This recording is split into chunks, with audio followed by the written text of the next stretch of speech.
These are the risks, benefits and recommendations I've mapped out for outcome feedback. This practice has 3 groups involved, and uniquely among our 8 practices seems able to trigger just 2 of the pivotal risks. The first of the groups is the head or heads of internal communication, who have 2 recommendations to meet.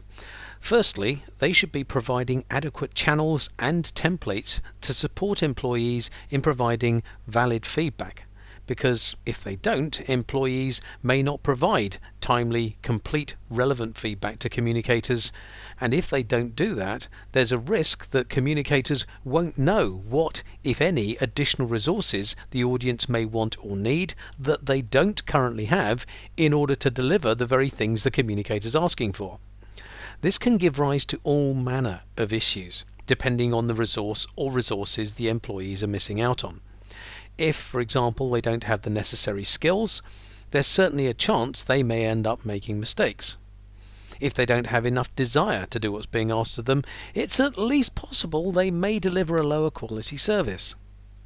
If they haven't explicitly been given the necessary authority, they may not feel they can take control of a situation in the moment and do what's needed, so again may deliver a poor service. Importantly, it's not just about having the authority to do what's necessary, but knowing they have it. So often I have come across employees, even quite senior ones, who are convinced they are not allowed to do certain things simply because nobody's told them it's okay. This can also happen if people's responsibilities aren't clear. And what can also happen here, if their responsibilities aren't clear to their colleagues or internal clients, is that those other people may not give them enough time to do their job properly.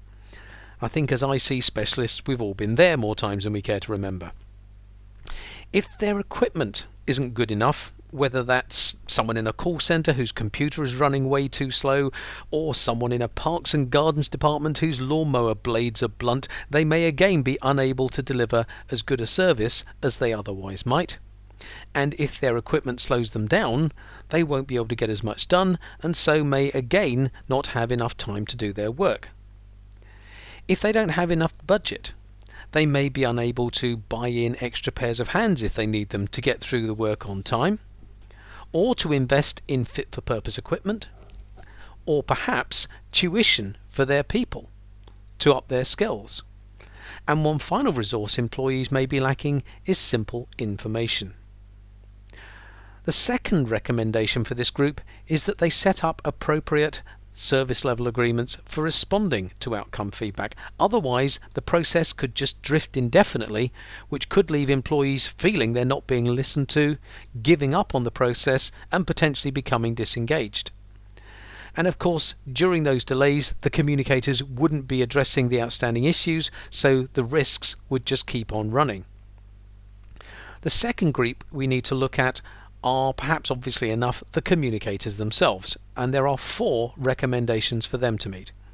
The first is, again fairly obviously, to engage in the process of eliciting this feedback from their audiences, because if they don't, they won't know if it's going to happen or not, and if not, what they need to do about it.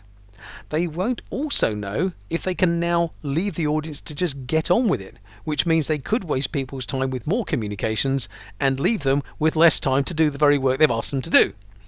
Or if it's an issue for which performance measurement is appropriate, they may needlessly delay that measurement and unknowingly leave some employees underperforming, which could hurt the brand or the organization's purpose. The second recommendation for communicators is that they meet their SLAs so as to avoid the feedback process drifting. The third recommendation is that they acknowledge and, if needs be, clarify the feedback, because if they don't acknowledge it, the people providing it may feel they're not being listened to, and if they don't clarify it, if it's not clear enough to begin with, they might misunderstand what's needed and still be unable to address the real needs. Or if they haven't understood it correctly, they might simply reject it out of hand and again leave people feeling their legitimate concerns are being ignored. And finally, because this whole process is itself an internal communication activity, they should at least give people the chance to let them know how well or otherwise it's working, because if they don't, they may not pick up on opportunities to improve the process, which would compromise the heads of internal communications' ability to make the appropriate tweaks. The third group are the resource facilitators, the folk in a position to put those outstanding resources in place. Now, these people have 3 recommendations to fulfill. Firstly, they need to meet their SLAs as well. They also need to skillfully evaluate the validity of the feedback and determine whether or not there's a valid business case for putting the resources in place. Otherwise, they may either withhold legitimate resources and leave employees underperforming, or make unnecessary resources available and risk needlessly increasing the organization's operating costs. And finally, whatever they decide, they need to record and communicate their decisions. Recording it because if they don't, they or whoever succeeds them won't have anything to refer back to in the future, so they would be more likely to have to go over the same ground again if it comes up, potentially wasting time in the process. They also need to communicate their results so they keep line managers in the loop. Otherwise, those managers may be in the dark about what they should be expecting of their people and be unable to support their people through any changes such that those people may be unable to perform. These then are the risks I've mapped out for outcome feedback. So, what are the benefits of getting it right?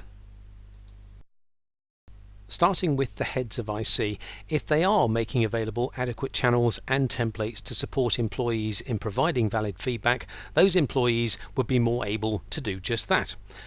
And if they do so, communicators are more likely to learn quickly of any additional resources the audience may want or need that they don't currently have in order to deliver the communication's intended outcome.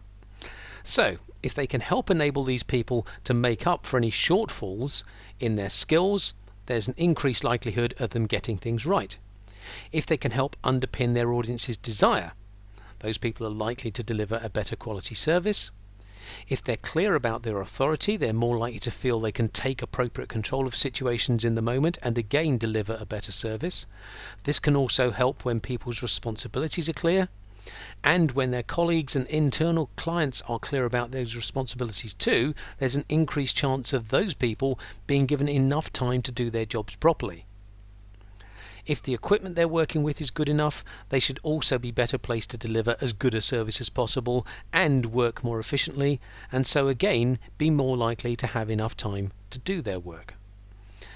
If they have enough budget, they will be able to buy in extra pairs of hands if they need them to get through the work in time, to invest in fit-for-purpose equipment, and if needs be, external tuition for their people to help them up their skills. And the final resource they will be able to ensure their audiences have is enough information to get on with the job. Then, if the head of IC sets up appropriate SLAs for responding to outcome feedback, the process will first of all at least have a track to stay on, which should make it more likely to avoid delays in addressing outstanding issues and help employees feel they're being listened to, and so using the process on an ongoing basis and becoming increasingly engaged as a result. As for the communicators, if they engage in the process of eliciting feedback from their audiences on the outcomes they're seeking, they'll be more likely to learn if it's going to happen or not, and if not, what they need to do about it. They'll also know if they can now leave the audience to just get on with it, which means they're less likely to waste people's time with redundant communications and would instead leave them with more time to do their work. And if it's an issue for which performance measurement is appropriate, that measurement is more likely to start ASAP and increase the chances of employees more quickly performing as the organisation needs them to, which should help support the brand and the organisation's purpose. Then, if the communicators meet their SLAs, the feedback process is more likely to stay on track. And if they acknowledge and if needs be clarify the feedback, the people providing it are more likely to feel they're being listened to. And if they clarify that feedback, if it's not clear enough to begin with, the communicators are more likely to accurately understand what's needed and be better able to address the real needs.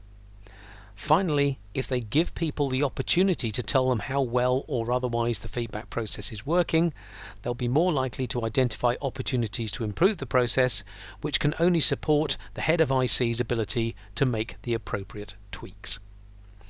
As for the resource facilitators, meeting their SLAs is obviously necessary to address any outstanding issues as quickly as possible. And if they do their due diligence when evaluating the validity of the feedback, they're more likely to make legitimate resources available to those who need them, so those employees are more likely to perform as the communicator wants more quickly, and be less likely to make unnecessary resources available, and so help keep down operating costs. Finally, if they record and communicate their decisions, they, or whoever succeeds them, can refer back to those records and make appropriate decisions more quickly and have more time to do their other work.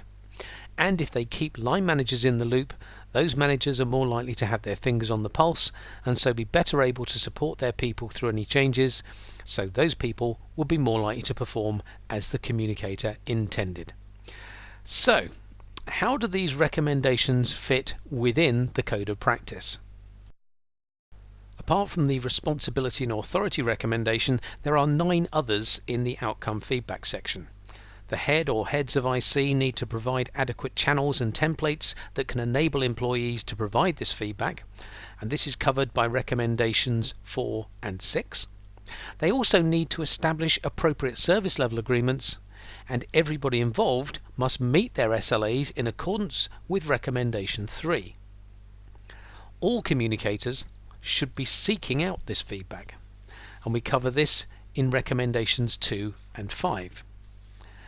And when any feedback arrives, they should be acknowledging it and, if needs be, clarifying it, and this is covered by recommendation 7 and point 2 of recommendation 10. They should also be seeking feedback on the feedback process itself in accordance with recommendation 9. As for the resource facilitators, apart from meeting their SLAs, they should accurately evaluate the validity of the feedback as laid out in recommendations 10.1 and 10.3. And finally, they should be recording the results of their deliberations and communicating them in accordance with recommendation 8.